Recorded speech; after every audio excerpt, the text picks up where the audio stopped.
Mar, Abdul, Uy, Bobby! nasan si Lola?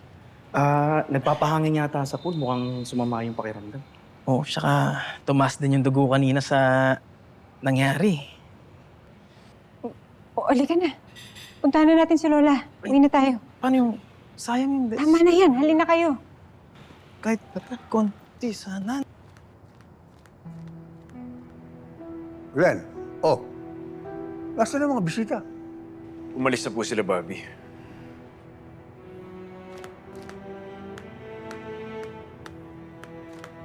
Hey! Where's everyone? What did you do to my daughter? Pinagsabihan ko lang siya. Kasi pupunta-punta siya dito tapos kasama yung mga taong hindi natin kilala. Tapos siya pang magagalit. Sofia, I invited them! Bisita ko sila! Ano pag ginawa mo? Gusto ko lang makilala na lubusan yung anak ko. At yung mga nasa paligid niya, masama ba yun? Eh di sana inimbita mo na rin yung buong barangay, pati police station. Ma'am, alam mong hindi yun ang ibig sabihin ni Dad. Shut up, Glenn. Lahat kayo. Iniisip niyo na lang lagi si Bobby as if she's the victim. Why hasn't anyone asked me how I feel about everything? Ma'am, we talked about this yesterday. Nabanggit to ni Dad yesterday. And I even asked you. You said you were okay with it. Of course, I will say it's okay. Because I wanted to set a good example for Faye. But ask any wife, if okay lang sa kanya na may anak sa kabit ang asawa niya, then you'll know the answer. Sofia, I'm sorry. Pero walang kasalanan si Bobby. Hindi kasalanan ni Bobby na pinanganak siya. Sana, usap mo ako. Maintindihan kita. You want to know the truth, Joaquin? I don't want that girl near my family.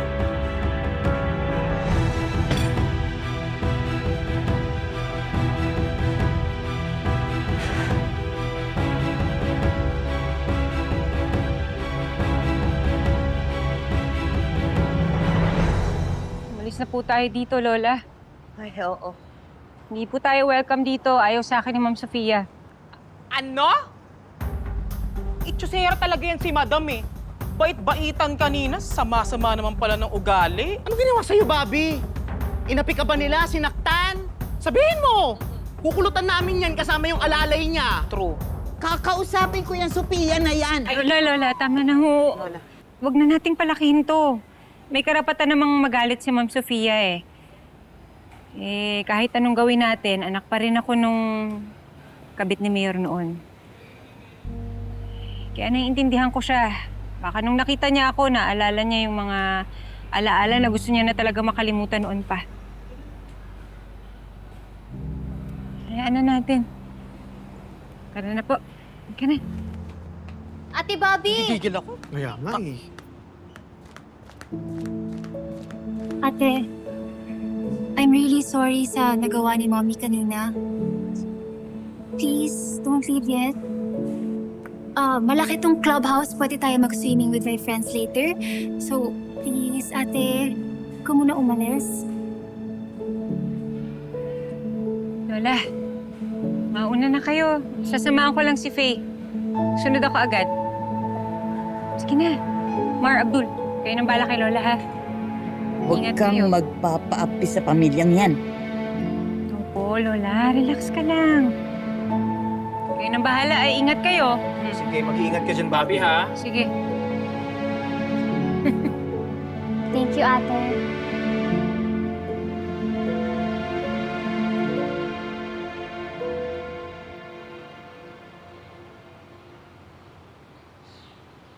Ate Bobby, ate, I'm really sorry sa nangyari with Mommy. Talagang nasaktan lang siya kasi nagloko si Dad dati. Pero mali pa rin yung ginawa niya. So wala kang kasalanan. I'm really sorry. Pasensya na talaga, ate. Okay na yun, Faye.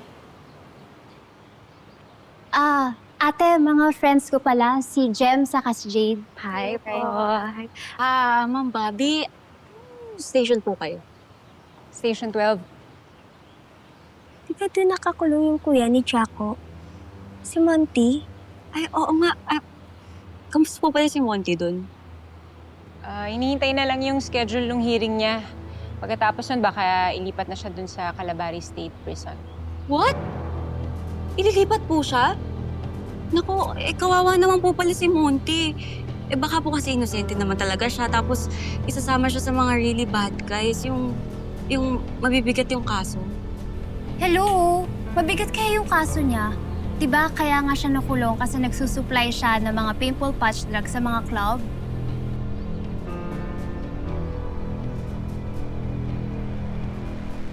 Bobby?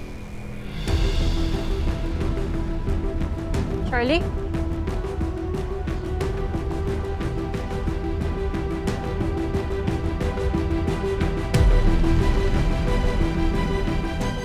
Anong ginagawa mo dito?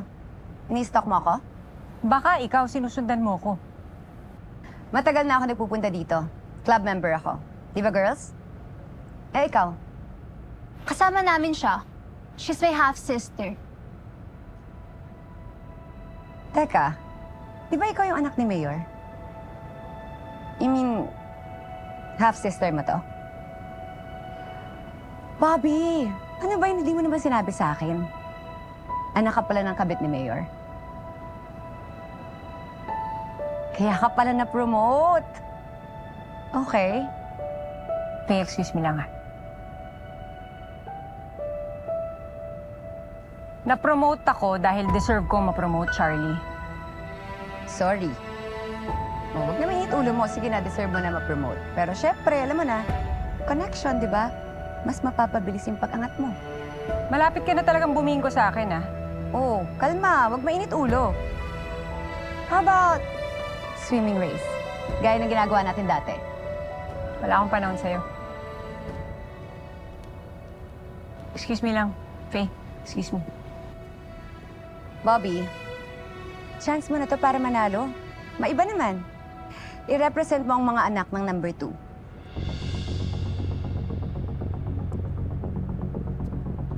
Pasalamat ka wala akong dalang swimsuit ngayon. Kung hindi, pinatulang kita. Ate Bobby, swimsuit ba yung kailangan mo? Kaming bahala sa'yo, di ba, girls? Yes, ate. We got you.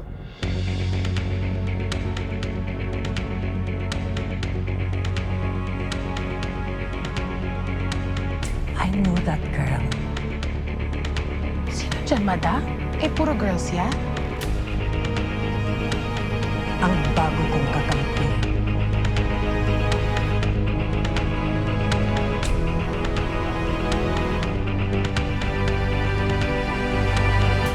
Bakit nanggo-ghosting ang mga babae sa mga lalaki? Si Doc Cecilia, no, sir? May boyfriend yun. Hindi ko ba siya sinasagot? Si Vice Mayor Glenn Guerrero. Bilin niya, kapag nakatakas ka din, kailangan mo magtrabaho sa kanya. Walang problema. Ngayon lang ako i-elect sa lista. Segundo yan.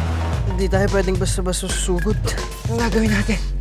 Tulungan tayo. 3, 2, 1, go! Go, Ate Bobby!